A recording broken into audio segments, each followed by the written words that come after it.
प्रवेश आरंभ श्री कालिका महाविद्यालय में उपलब्ध courses BA, BSc, BSc CS, BCom, BCom CS, BCA, MSW।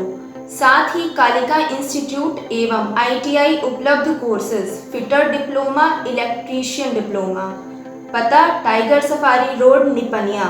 Contact number 94258467/9340548277। अध्ययन के लिए शानदार कैंपस, साथ ही हॉस्टल एवं मेस की सुविधा उपलब्ध। एडमिशन के लिए हमारे दिए गए कॉन्टैक्ट पर संपर्क करें।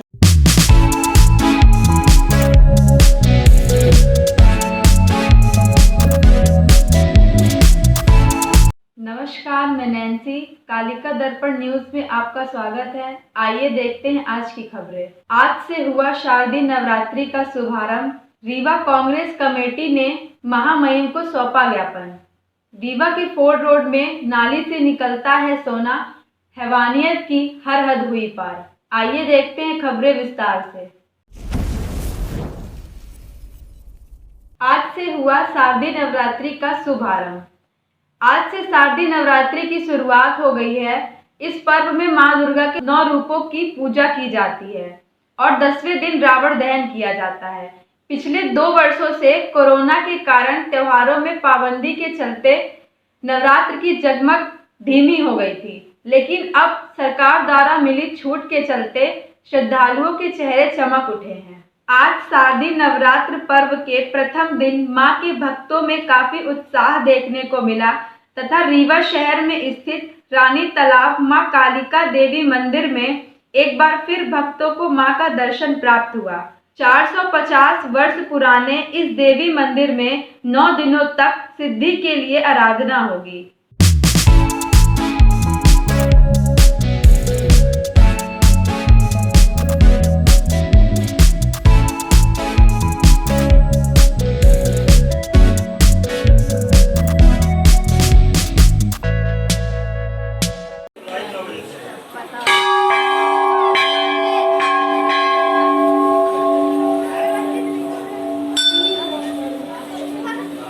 रीवा कांग्रेस कमेटी ने महामहिम को सौंपा ज्ञापन।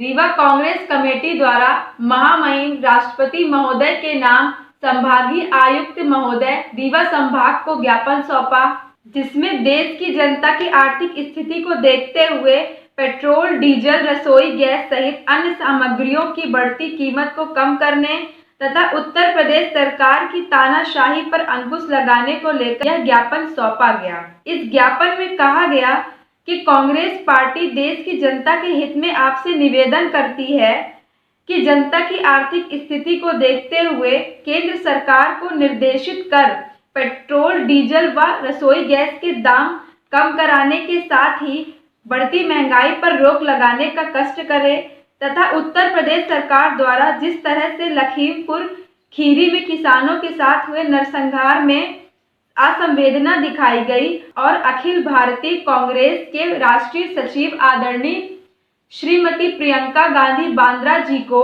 गैर कानूनी ढंग से हिरासत में लिया गया। जिला कांग्रेस कमेटी इसकी तीव्र निंदा करते हुए आपसे मांग करती है कि उत्तर प्रदेश सरकार में बढ़ती तानाशाही पर अंकुश लगाया जाए। वहीं इस कार्यक्रम में समस्त जिला कांग्रेस कमेटी के कार्यकर्ता व पदाधिकारी उपस्थित रहे। आज जो ज्ञापन सौंपा गया है उसमें प्रमुख रूप से 2 मुद्दे हैं।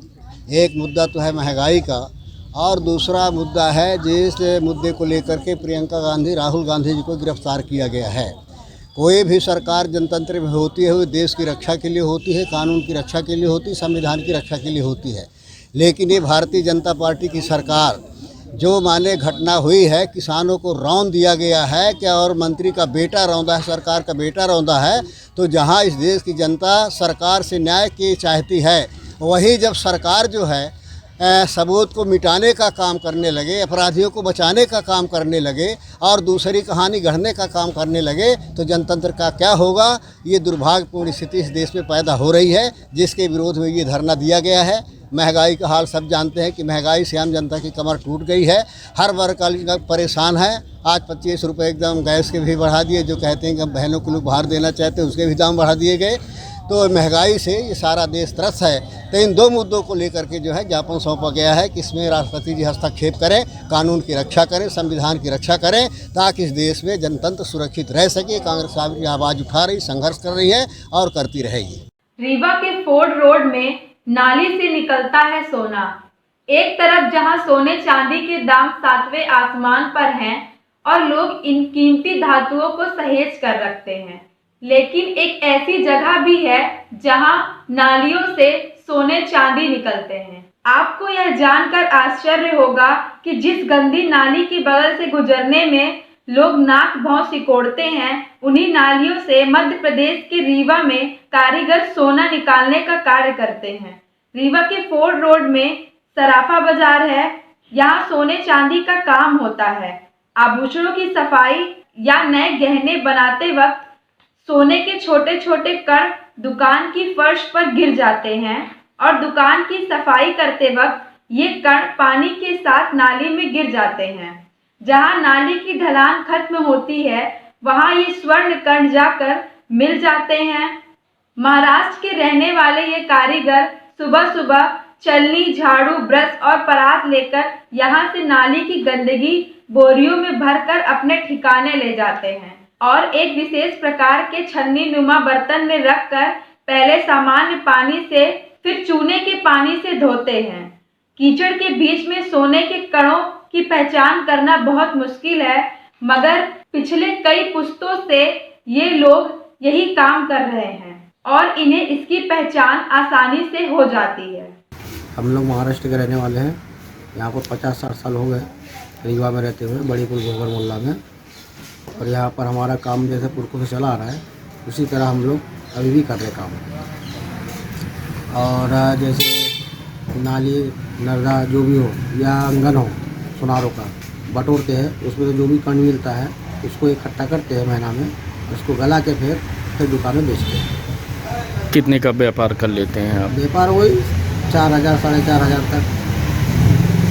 क्या क्या निकलता है नाली से? नाली से तो निकलता है पूरा 12 किस्म के धातु निकलते हैं, लोहा लगता है, तांबा, पीतल, सोना, चांदी सब। लेकिन उसमें से हम लोग छापते क्या, सोना और चांदी। सोना चांदी छापते हैं उसमें से, बाकी लोहा, तांबा, पीतल फेंक देते हैं। नहीं, सरकार से तो हम लोग अभी तक कुछ बोले नहीं, ना मांगे नहीं। हमारे ना वो पुरखों ने मांगे, ना हम लोग मांगे। चल रहा है हमारा रोज, जब तक चल रहा है, नहीं तो फिर बाद में फिर देखेंगे फिर आगे। आपको कितने साल हो गया काम करते? मेरे को तो कम से कम 8 साल का रहूँगा जब से मैं काम चालू किया हूँ। और आज मेरा है 55 साल का होगा। उस तरीके से करते आ रहे हैं धंधा। महाराष्ट्र के हैं हम, वहाँ से आए हैं। और जो सोनी लोगों का दुकानों का है, वो सोना चांदी अपना मिल जाता है। कितना निकाल लेते हैं? निकल जाता है अपना 200-300 क्या क्या निकलता है इसमें से? सोना, चांदी, तांबा, पीतल। हाँ, इसी से पालन पोषण हो जाता है हमारा, गुजारा हो जाता है। लोग बस हो गया, 2 पैसा कमाएंगे करके यहाँ आए हैं। हैवानियत की हर हद हुई पार। जनेर थाना अंतर्गत महुली गांव में रहने वाली एक 3 साल की मासूम दरिंदगी का शिकार हो गई। पड़ोस में रहने वाला हैवान मासूम को घर से उठा ले गया और दरिंदगी कर छोड़कर फरार हो गया। दिल दहला देने वाली ये घटना रीवा जिले के महुली गांव की है। किसी अनहोनी से बेखबर मां मासूम के साथ सो रही थी। इसी बीच बीती रात लगभग 11 बजे पड़ोसी शैलेंद्र आदिवासी मासूम को उठा ले गया। शैलेंद्र ने अपने घर में मासूम से हैवानियत करने के बाद मां के पास छोड़कर फरार हो गया। मासूम की चीख सुनकर माता पिता नींद से जागे, लेकिन मासूम की हालत देखकर उनके पैरों तले जमीन खिसक गई। मासूम का operation Rewa Gandhi memorial hospital के गायनोलॉजी ऑपरेशन थिएटर में किया गया। मासूम महिला एवं बाल चिकित्सकों की निगरानी में है, जहां उसकी हालत बेहद चिंताजनक है। घटना के बाद आरोपी फरार हो गया था, लेकिन स्थानीय लोगों ने पकड़कर पुलिस के हवाले कर दिया। पुलिस ने आरोपी को हिरासत में लेकर अपहरण, दुष्कर्म सहित पास्को एक्ट में मामला दर्ज किया है। जनेर थाने को रात्रि में 2-2:30 बजे के आसपास ये सूचना आई थी कि एक बच्ची है उसकी माँ उसको लेके आई थी, परिवार के लोग आए थे। तो उसके पड़ोसी ने उसके साथ में रात्रि 11 बजे के आसपास में जब उसकी माँ सो रही थी तो उसके साथ बदमाशी की। उसकी माँ जब सो रही थी तो थोड़ी देर बाद बच्ची कुछ आवाज़ आ रही थी। माँ ने देखा बच्ची नहीं है, इधर उधर देखने का प्रयास किया, बच्ची नहीं दिखी। थोड़ी देर बाद आरोपी बच्ची को माँ के ऊपर ही लिटा के चला गया था। माँ को कुछ एहसास हुआ तो उसने चेक किया तो देखा कि बच्ची को ब्लीडिंग हो रही है।